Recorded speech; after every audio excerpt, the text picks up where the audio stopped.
राहुल गांधी की भारत जोड़ो यात्रा राजस्थान में करीब 15 दिन रही थी। इस दौरान राहुल गांधी ने प्रदेश की 19 विधानसभा सीटों को कवर किया था, लेकिन इस चुनाव में कांग्रेस इसमें से सिर्फ 8 सीटें ही जीत सकी थी।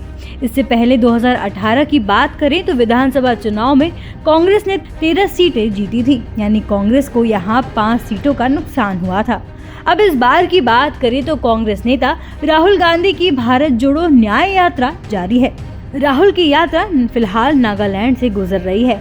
उनकी ये यात्रा इम्फाल से शुरू हुई थी। उन्होंने नागालैंड के लोगों से कहा, भाजपा और आरएसएस आपकी भाषा का अपमान कर रही है।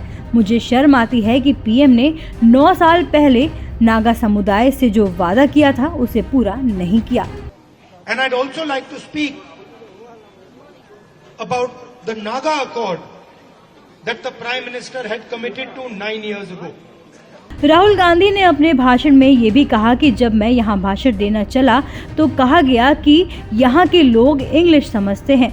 ये एक अच्छी बात है, लेकिन मैं चाहता था कि ये स्पीच नागामीज भाषा में ही ट्रांसलेट की जाए, क्योंकि ये आपकी बोलचाल की भाषा है। ये वही भाषा है जिस पर आरएसएस और बीजेपी हमला कर रहे हैं, अपमान कर रहे हैं। राहुल ने आगे कहा कि मुझे शर्म आती है कि पीएम ने 9 साल पहले नागा समुदाय से किया वादा पूरा नहीं किया। यदि आप समाधान नहीं कर सकते तो आपको झूठ बोलने की जरूरत नहीं है।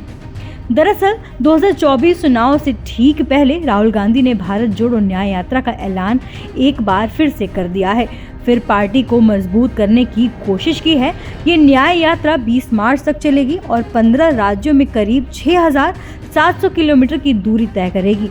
एक दिन पहले यात्रा के आगाज के दौरान राहुल ने केंद्र सरकार पर मणिपुर को लेकर जमकर हमला बोला था। कांग्रेस के पूर्व अध्यक्ष राहुल गांधी ने भारत जोड़ो न्याय यात्रा शुरू की है और देश के लिए ऐसे दृष्टिकोण रखने पर जोर दिया जो हिंसा और नफरत पर नहीं बल्कि सद्भाव और भाईचारे पर आधारित होगा। राहुल गांधी ने ये भी कहा कि भारत जोड़ो न्याय यात्रा इसलिए निकाली जा रही है क्योंकि देश भारी अन्याय के दौर से गुजर रहा है। Well, the issue, frankly, you see, the RSS and the BJP have made the 22nd January function a completely political Narendra Modi function. It's become a RSS BJP function, and I think that is why the Congress president said that he would not go to the function. We are open to all religions, all practices. Even the authorities of the Hindu religion, the biggest authorities of the Hindu religion, have made their view public about what they think about the 22nd January function, that it is a political function, right? So it is difficult for us to go to a political function which is designed around the Prime Minister of India and designed around the RSS. We made it clear that whoever would like to visit the Ram Temple, among our partners, among our parties, is more than welcome to do it. It's difficult for us to visit on the 22nd and say that, you know, this is a Prime Minister's function, this is a RSS function, and we are going to go. It's not possible.